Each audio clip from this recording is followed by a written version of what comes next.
Moses Finley's The Ancient Economy is one of the most influential books written on ancient history in the 20th century. It has had an undisputed impact on how historians discuss, think about, and understand pre-modern trade, exchange, and production. And it also presented a challenge, one Finley did not originate, but for which he has been the most influential proponent. That modern economic theory is of little value in understanding the ancient world. Finley lays this out in the first chapter, which serves as an introduction to the book.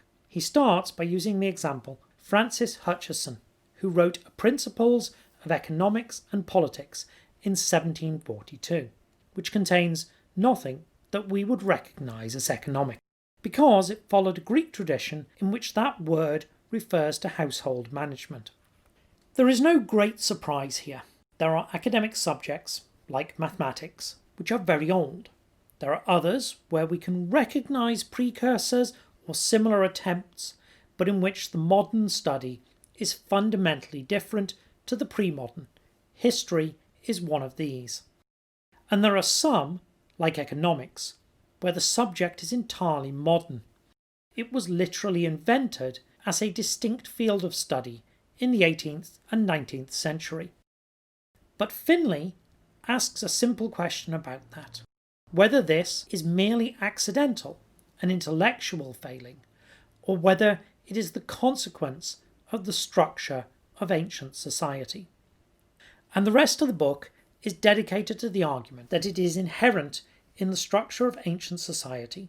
Not only did the inhabitants not think about the world in that way, and not have the administrative, statistical capability to do so, but much economic theory simply isn't applicable.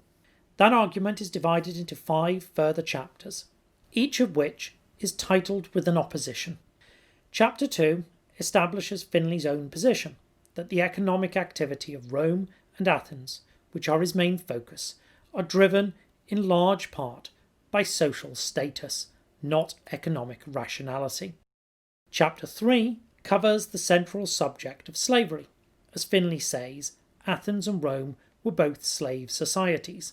That is, the functioning of their economies depended on an extremely large enslaved population. So we need this chapter.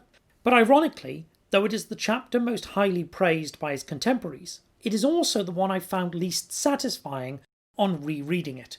Yes, this is not the first time I've read this book. On one hand, the debates are a half-century old, in a field I'm not a specialist in, so I suspect the insight of his argument is lost on me. On the other hand, his constant insistence that moral issues be set aside rings hollow. It is entirely possible to express repugnance at the institution, but still appreciate the benefits which explain how and why it persisted so widely and for so long. But most seriously, it just feels very sketchy, as if Finley really doesn't have enough room in a book like this to do justice to the wide variety of dependent labour that existed in the ancient world. And very unclear beyond the "it must be here" what it contributes to the overall argument, especially since insight into slavery is one of the great successors of the cleometric position, which Finley is arguing against, and I find it hard to believe that Finley was not aware of that. Chapter 4 presents essentially 2 arguments: that there was a widening gap between the rich and the poor from the Roman Republic to the late Empire. That's the 2nd century BC to the 5th century AD. Obviously, since the poorest peasants held about the same amount of land, 3 to 4 acres, and the status of slaves did not change, this is primarily about the richest accumulating ever greater wealth. And this leads into the second argument, which is that the rich were not doing this in an attempt to accumulate or develop capital. They were acquisitive and exploitative, but they were not economically minded. As he says with regard to Pliny's acquisition of a new estate, the anticipated advantages were largely psychological. There is not a whisper of possible economies of scale, could or would follow the consolidation. Chapter 5 begins with a discussion of Weber's concept that ancient cities consume but do not produce, which is an important thread and Finley thinks is more complex than that. But the main thrust of the chapter is a problem he had written about previously: why the ancient, specifically the Greek and Roman world, made no technological progress. The Greeks and Romans inherited a considerable body of techniques and empirical knowledge, which they exploited well, but there were not many genuine innovations, he says.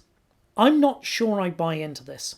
To the list of exceptions Finley gives, I could add aspects of navigation, concrete and codexes, as well as chronology, off the top of my head.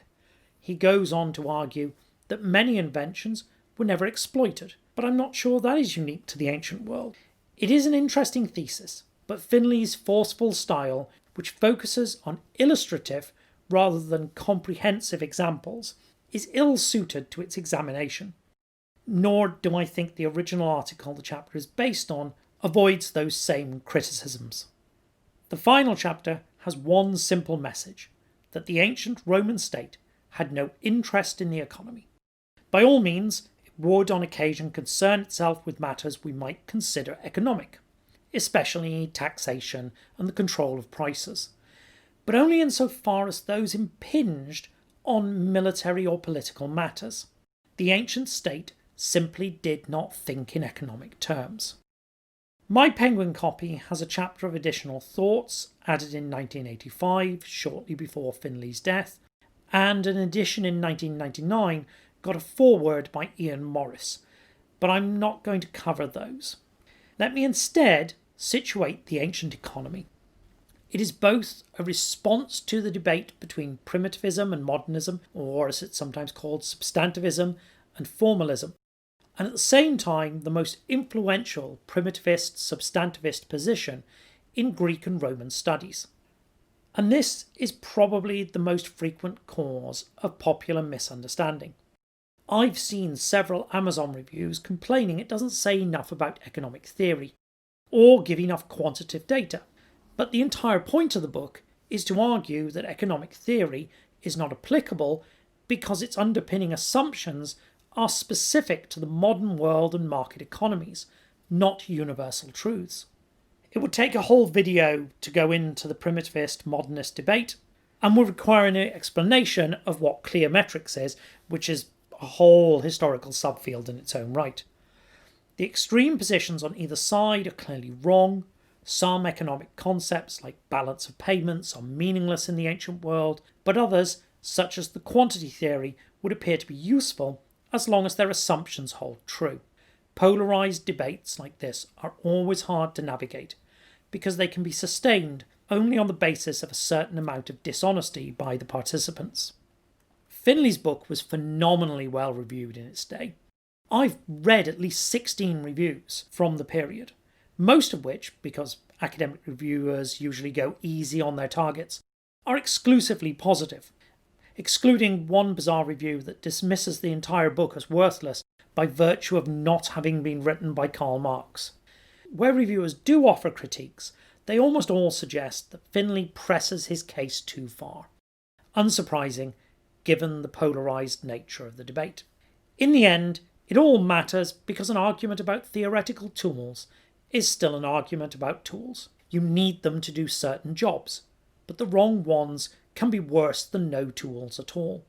Critics, I think, tend to exaggerate Finley's primitivist position. He does not reject quantitative studies, nor does he reject economic theory in its entirety. He simply suggests care in the application of those methods to periods where the assumptions that underpin them may not hold true, which is pretty good advice in practice. The last time I did one of these, I recommended a reading.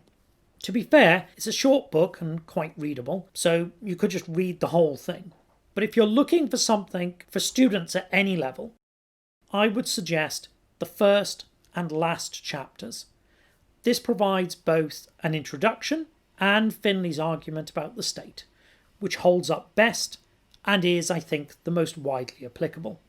If you have a favourite critique or response to Finley, and there have been a lot, please leave it in the comments below.